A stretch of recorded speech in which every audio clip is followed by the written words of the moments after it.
Olá, queridos amigos e leitores do blog Médico Animósico, como vai? Tudo bem?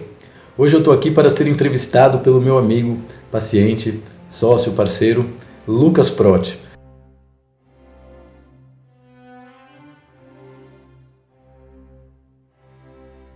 O Lucas é um amigo e paciente que está passando uma temporada aqui em Barcelona, experimentando as nossas terapias e realizando um dos diferentes packs de terapia exclusivos que nós oferecemos através dos serviços de Aura, Assistência Universal de Realimento Anímico-Psíquico. E nesses dias de terapia intensa aqui com meu amigo Lucas, a gente chegou à conclusão que talvez existam algumas perguntas que mereçam respostas, justamente porque, assim como ele também me conheceu através desses vídeos e acabou vindo aqui fazer terapias e chegamos à conclusão de que existem várias perguntas que talvez as pessoas queiram fazer e que nós pretendemos responder através desse encontro aqui hoje. E aí, Lucas, beleza? Olá, Rui, tudo bem? Tudo certo. Bom, primeiro é um privilégio estar aqui, obrigado por abrir sua casa para a gente estar realizando essa entrevista. E vamos começar aí perguntando quem é Rui Mendes, de onde você veio e... Bom, Rui Mendes é um jovem que nasceu em São Paulo em 1980 e que, assim como a maioria dos paulistanos, estudou, fez faculdade, trabalhou e tinha toda uma programação existencial pela frente, baseada em trabalho, dinheiro, emprego, materialismo, como a maioria das pessoas daquela cidade. Logo, Rui Mendes é um personagem 3D que é usado pela Casa Real Sagrada de Sirius Grey Alpha, assim como o grupo de sábios, para gerar uma conexão e distribuir conhecimentos de nível elevado, tanto em níveis médicos, quanto em níveis espirituais, como em níveis terapêuticos. Acredito que por detrás desse ser que vocês reconhecem como Rui Mendes, existe uma consciência que é um médico animósico. Acho que pode ser definido dessa maneira. E quando que você descobriu que poderia ser um terapeuta e quando que o médico animósico entrou na sua vida? Eu descobri que poderia ser terapeuta quando eu sempre quis ser terapeuta, mas acreditava que isso não era possível, uma vez que esse tipo de trabalho não é muito valorizado no Brasil quando você não é um acadêmico, quando você não fez faculdade para isso, né? E eu fiz jornalismo, eu trabalhava com televisão, não tinha nada a ver. Só que aos 18 anos de idade eu comecei a praticar yoga, justamente porque eu usava bastante droga, e através do yoga eu comecei a descobrir uma forma de relaxar sem precisar beber, sem precisar fumar, entre outras coisas, que culturalmente nos dizem que relaxa, né? Só que existem técnicas de respiração, entre outras coisas, que você aprende através do yoga, as quais com 18 anos eu comecei a me interessar, e a partir dos 23, 24 anos eu comecei a ter interesses mais profissionais, e aí fui para a Índia fazer uma especialização em tanto yoga como em Ayurveda. E quando eu comecei a viajar, quando eu comecei a viajar assim internacionalmente, é que eu percebi que havia mercado para isso e que era o tipo de mentalidade e cultura que nós temos no Brasil que nos impede de acreditar em si mesmo, e a gente sempre acha que tem que ter dois trabalhos, um para fazer dinheiro, outro para se sentir autorrealizado. Então foi mais ou menos entre os 25 e 28 anos que eu decidi que era terapeuta o que eu queria ser. E o médico animósico foi uma revelação que me foi feita por uma médium, que a princípio eu nem acreditei nas coisas que ela disse, mas eu estava morando em Ibiza, já estava trabalhando com massagem e terapias,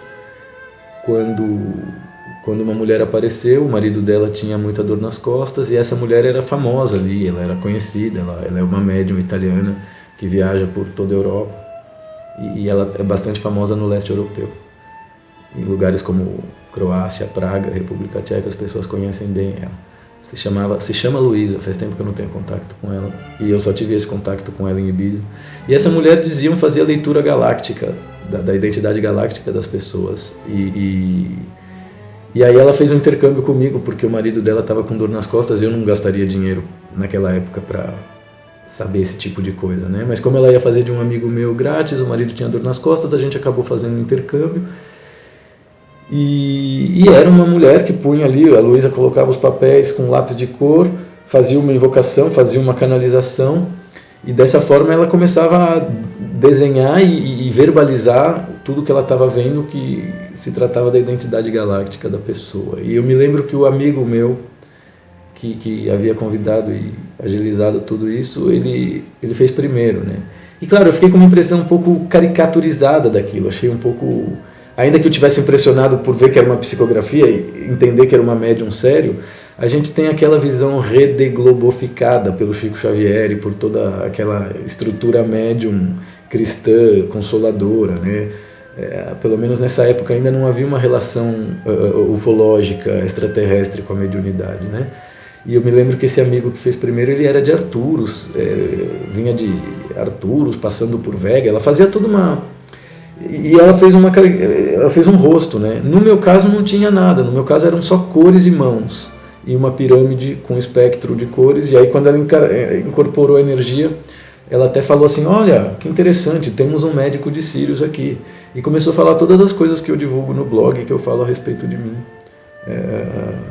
que eu era um médico animósico proveniente da constelação de Sírios, que a partir do ano 2010, isso era 2009, ia começar a curar através do movimento giratório das mãos, porque era possuidor de raios cromáticos e guardador da psique humana e galáctica, entre outras coisas que me foram reveladas ali, e que eu não levei muito a sério. Porém, depois desse encontro, eu comecei a ter um catapultamento profissional, ou seja, parte das pessoas que faziam alguma terapia comigo tinham orgasmo, crises de catarse, choro, se livravam de uma doença que eu nem sabia que existia. Então começou a vir gente da Alemanha, começou a vir gente de diferentes lugares para Ibiza conhecer aquele massagista, aquele terapeuta, de maneira que eu comecei a viajar muito, tanto para atender pessoas quanto para conhecer lugares, e criei uma rede de contactos, tanto em níveis 3D quanto em 4D, que me foram sendo...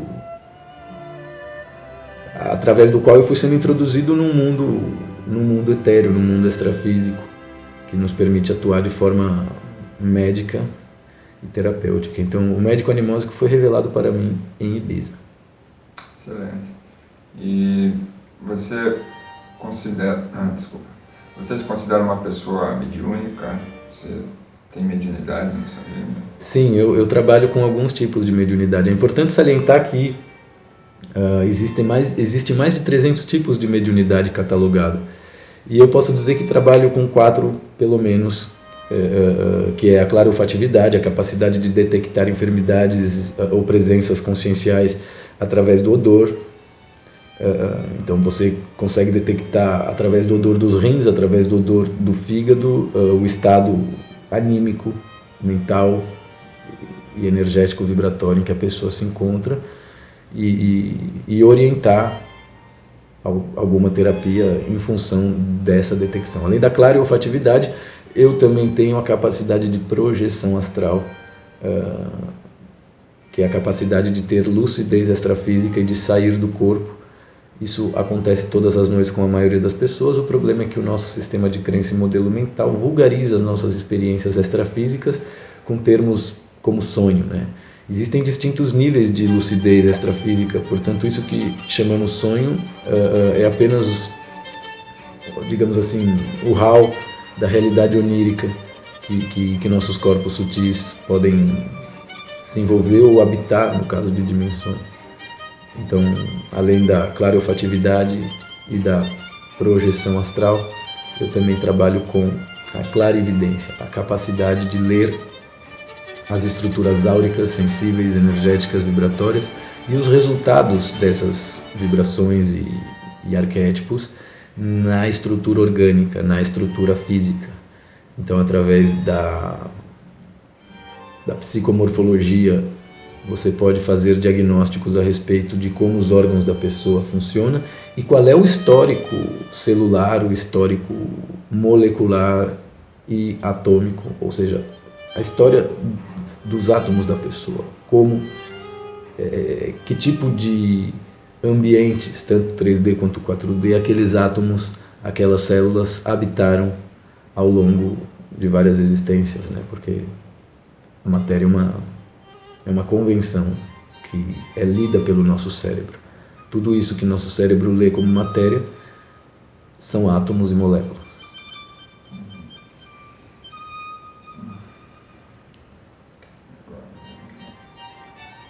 Não sei se podemos mudar de assunto agora. Sim, se quiser mudar de assunto, tudo bem. A gente ainda está em 10h48, dá tempo. Então, agora vamos entrar em outro assunto aqui. Por que você acha que nós encarnamos nesse mundo? A encarnação se dá justamente porque na realidade 3D as consciências precisam de corpos. A configuração heliográfica evolutiva desse planeta não permite que nós habitemos ou tenhamos sensações terrenas em níveis 3D sem corpos físicos. Então, o tema da encarnação tem a ver com a necessidade de, da mesma maneira que um escafandrista, um mergulhador necessita de uma roupa com a garrafa e um astronauta de um macacão com capacete para habitar um ambiente lunar ou aquático, nós, para habitar o ambiente 3D, necessitamos de um corpo físico. A questão é que nós somos 7 bilhões de corpos físicos encarnados e mais de 22 bilhões de corpos extrafísicos sem corpos físicos e muitas vezes sem noção de que não tem um corpo físico. Então existe o que nós chamamos de vampirismo energético e possessão consciencial energética por parte de consciências extrafísicas que não possuem corpos e acabam utilizando os nossos corpos para ter sensações terrenas. E isso gera karma. Então um dos maiores motivos da encarnação é o quadro de demência nos quais as almas da realidade 4D se encontram. Então a encarnação, normalmente ela é feita através de uma programação existencial para que aquela alma saia do seu estado de demência ou de delinquência na realidade 4D e através de um histórico na realidade 3D possa proporcionar a si mesmo um processo curador e evolutivo. Então os motivos da encarnação são médicos, são sanadores. A reencarnação tem distintas finalidades. Por quê? Porque se você é uma pessoa que tem um sistema de crença cristão, quando você chega na realidade 4D, você acaba adquirindo a crença, estende essa crença cristã para a possibilidade de que a reencarnação é a única forma de aprender. Então, esse é o ponto de vista que nossa Casa Real Sagrada aqui na Terra trata. Nós estamos aqui por causa da reciclagem neurônica. Nós estamos aqui justamente porque o sistema de crença das pessoas permite a elas ficar encarnando e reencarnando sem acesso a um nível de conhecimento que permita a elas perceber o quanto isso faz delas alimento de consciências extrafísicas, com a ilusão de que evolui. Então é muito importante compreender que a reencarnação ela é a forma cristianizada de evoluir através do acúmulo de experiências, mas que basicamente são experiências de sofrimento. Então a reencarnação ela não seria necessária se não houvessem as religiões, porque através das religiões o nosso sistema de crença é manipulado de forma que nós não conseguimos mais, perdemos o controle da nossa própria programação existencial. De maneira que nós acabamos sendo coagidos, nós acabamos tendo o nosso livre-arbítrio manipulado e acabamos pertencendo a esses grupos e seitas e religiões que praticam isso, que utilizam as nossas almas, ora na realidade 4D, que é o que eles chamam de estar morto, o céu, isso tudo é realidade 4D. E a realidade 3D é essa nossa, que está aparentemente limitada ao tempo linear. Mas não é assim, existem várias frequências de tempo paralelas à nossa acontecendo de forma que elas interatuam. Então é muito importante compreender que a reencarnação é uma forma de iludir as pessoas de que assim elas têm mais conhecimento. Então tem que tomar cuidado com o tema da reencarnação, porque algumas religiões afirmam, como o kardecismo, por exemplo, afirma que somente através da reencarnação você pode evoluir. E o que as pessoas necessitam entender é que toda evolução, toda a ciência, toda a realidade acadêmica que foi criada para perpetuar a ideia do tempo linear e da existência na matéria como única possibilidade, são criações de mentes malignas, que têm esse conhecimento que a nossa Casa Real está compartilhando com as pessoas, mas sempre guardaram com eles ao longo das eras de forma a acumular muito poder, porque ignorância é força. Quanto mais pessoas ignorantes houverem no mundo, mais pessoas poderosas com esse nível de conhecimento direcionado para coisas negativas se empoderarão.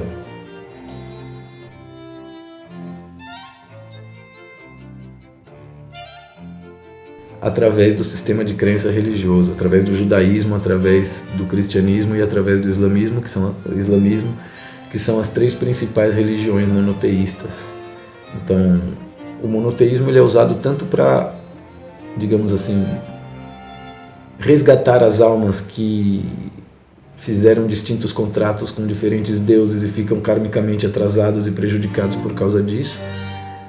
Então, o monoteísmo tem esse papel de resgate também.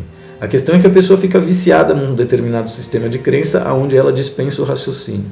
E essas três religiões mostram bem o nível medieval de ambiente dimensional que as nossas almas habitam, independente de estarem encarnadas ou não. Então, normalmente as consciências que encarnam dentro de uma religião como o islamismo é porque ainda vão ter que desenvolver-se através do machismo, através da submissão, entre outras coisas, que a religião cristã tratou de pulverizar, tratou de suavizar, entende? Isso não quer dizer que o machismo e a hierarquia machista, masculinizante e pedofílica não exista, seja no cristianismo, seja no judaísmo. Na verdade, as religiões e os cultos religiosos foram criados para as massas ocuparem a mente de maneira a não entender o que as elites fazem e o que as elites praticam. E é curioso que outro dia eu estava vendo o trabalho de um rapaz na internet, onde ele dizia para os seguidores dele: não é para entender, é para aprender. E isso é medieval, isso é arcaico, entende? Decorar as coisas de forma a permitir que um sistema trabalhe e funcione sem que você necessariamente entenda o funcionamento desse sistema. E é dessa maneira que a morte controla a nossa realidade, que seres regressivos controlam o nosso planeta.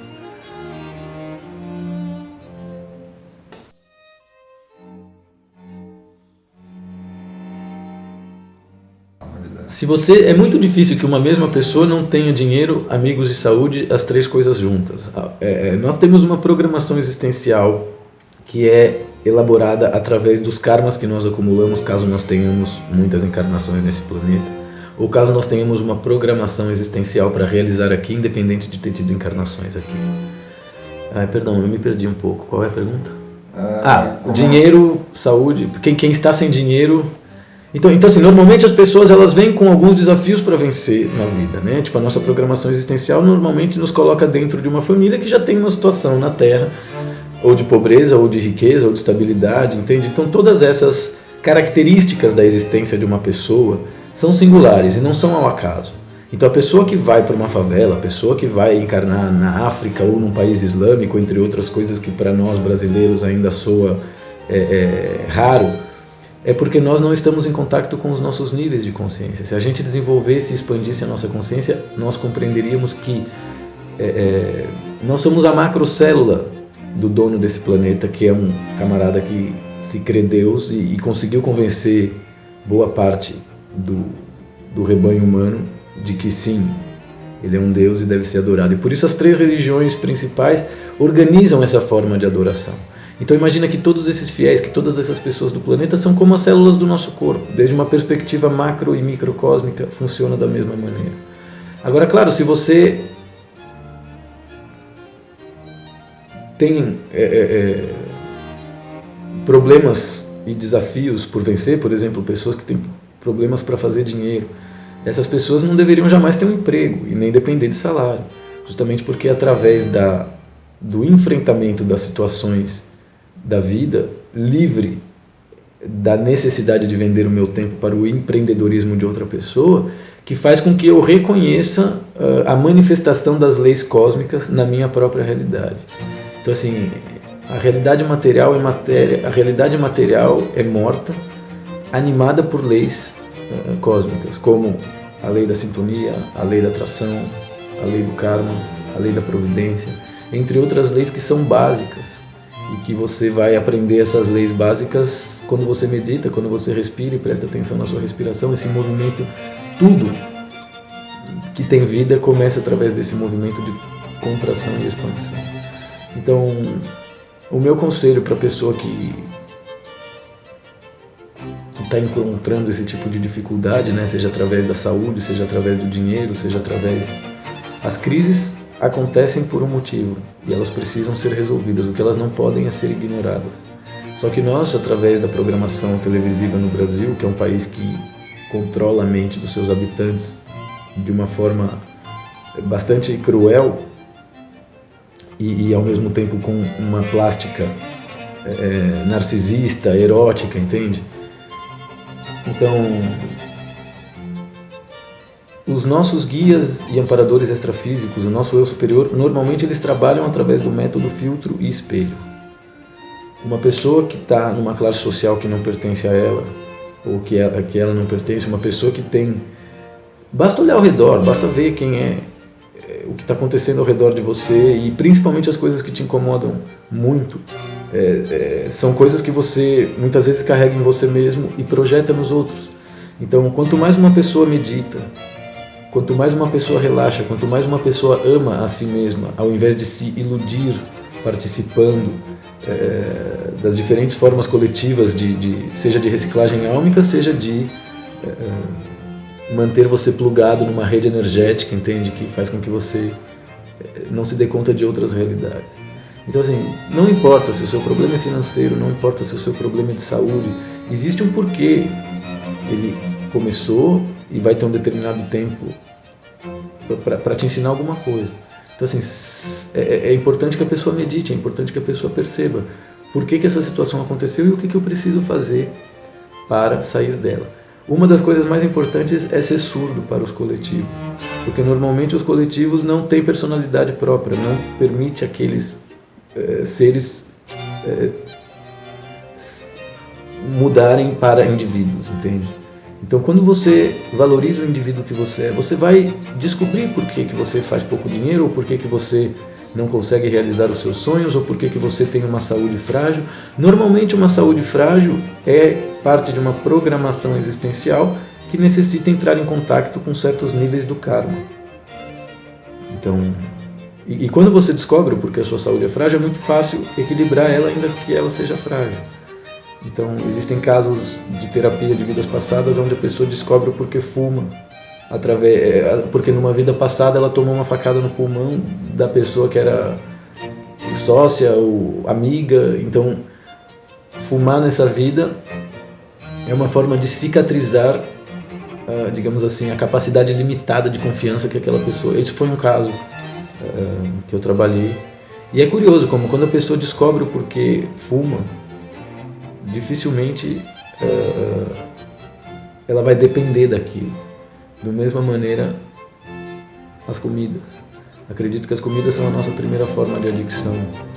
Quando você abre mão das coisas que você realmente gosta, realmente ama e fica um tempo sem elas, você encontra um nível de força que você não sabe que existe dentro de você.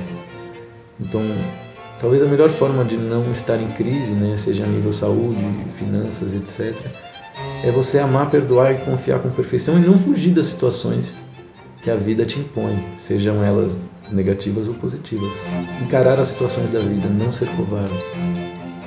E o Brasil agora está passando por uma experiência bastante coletiva. Por quê? Porque todo mundo tem um canalha golpista disposto a ocupar, seja a presidência da República, seja a presidência de uma empresa, sem necessariamente ter a competência para isso. Por quê? Porque a nossa nação, infelizmente, está programada para sentir orgulho das suas falcatruas, para sentir orgulho da sua capacidade, seja de furar fila, seja de não pagar uma conta, seja de almoçar grátis. E não existe almoço grátis, tudo tem um preço.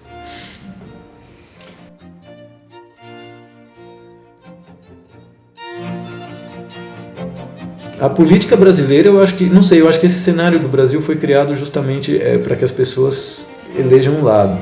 Por quê? Porque esse negócio de ser corrupto e ter orgulho da própria corrupção, esse negócio de roubar pra caralho e permanecer impune, isso é cultural no Brasil. Então, eu não consigo fazer previsões muito largas, porque tudo depende da manifestação das pessoas. São as pessoas do povo que vão decidir o futuro do Brasil. Não vai ser a riqueza do pré-sal nas mãos dos Estados Unidos. Vai haver um atraso social, vai haver guerra, porque é dessa maneira que esses magos negros que controlam a sociedade hoje estão no Brasil tentando criar um império teocrático, é dessa forma que eles trabalham. Através do caos eles criam ordem. Então, quanto mais as pessoas estiverem dispostas a coletivizar-se sem respeitar o indivíduo que são, mais elas vão entrar nesse roda-moinho de energia negativa no qual o Brasil está se transformando. Então, eu considero que o futuro do Brasil depende de cada pessoa. O futuro dos pobres parece que vai ser maravilhoso, justamente por quê? Porque estão afrontando eles, estão provocando quem sempre esteve quieto, quem sempre queria pouco, entende? Então eu acho que existe uma movimentação para fazer com que as pessoas reivindiquem direitos que sempre estiveram nos papéis, mas que nunca foram praticados. Se nós olharmos a Constituição e tudo que ela garante às pessoas e tudo que ela garante às crianças, a gente vai concluir de que esse país é corrupto desde sempre, porque as coisas básicas como o direito à moradia, o direito à comida, o direito à educação, não tem, nunca teve. E esse último governo melhorou muito as coisas, mas esse não é o trabalho que tem que ser feito pelo governo. As pessoas no Brasil são grandes psicopatas, são grandes ditadores arrogantes que querem ficar torcendo para um lado político ou para o outro e sendo feliz falando mal. Uma das coisas que o povo brasileiro tem que aprender é deixar de ser fofoqueiro, deixar de ser maldoso, deixar de ser sádico, porque uma das maiores realidades e mais tristes do nosso país é que as pessoas ficam felizes com a desgraça alheia. Então, é uma nação muito nova ainda, que precisa entender o valor de ser honesto. O Brasil não tem noção do como ser íntegro, ser honesto, não ser ladrão, não querer tirar vantagem em tudo. É algo bastante medieval, é algo bastante atrasado, e as nossas elites são assim. Então a gente precisa entrar em contato com essa parte de nós mesmos, seja através da patifaria deles, né? Agora acabaram de gastar 30 milhões num evento para os empresários, onde você vê que é impossível para esses senhores arrancarem da testa a palavra golpista. Então, nós estamos entre a cruz e a espada. Agora a gente vai ter que decidir se a gente vai continuar vivendo com golpistas de forma pacífica, como sempre aconteceu, ou se nós vamos atuar na nossa realidade individual de maneira a não dar espaço na nossa consciência para que esse tipo de ser aproveitador, burocrático, jurídico, mentiroso, violador, satânico, não se sinta mais tão à vontade para atuar. Então depende das pessoas. Esses caras, os satanistas, os retrógrados, os regressivos, eles estão fazendo de maneira brilhante o trabalho deles. É o povo que é burro, são as pessoas que precisam acordar e cuidar da própria vida e se reunir nos coletivos e associações que realmente atendem os interesses deles, e parar de eleger político, e parar de acreditar no voto, ainda que você possa contribuir para uma sociedade mais justa votando. A democracia não é o voto, a democracia é a participação popular das pessoas no governo, seja da cidade, e é isso que essas elites não querem. É por isso que São Paulo elegeu o riquinho, aquele rapaz, o João Dória Júnior, que é uma pessoa que nunca trabalhou e através de um marketing incrível passa a ideia de ser um grande empresário e empreendedor, quando na verdade ele é herdeiro de famílias desde a época das capitanias hereditárias, entende? Que estão profundamente envolvidas com a escravização dos negros e a matança de índios. Então é curioso, né, que as pessoas respeitem a Bíblia e acreditem numa cobra falante, entre outros contos, e não acreditem em dívidas históricas, entende? Então o futuro do Brasil, não só do Brasil, mas o futuro do planeta Terra, é pagar a dívida histórica que eles têm, seja com a raça negra, seja com os índios autóctonos que foram dizimados, não só em São Paulo, mas no sul do Brasil também. No sul do Brasil se mata índio até hoje.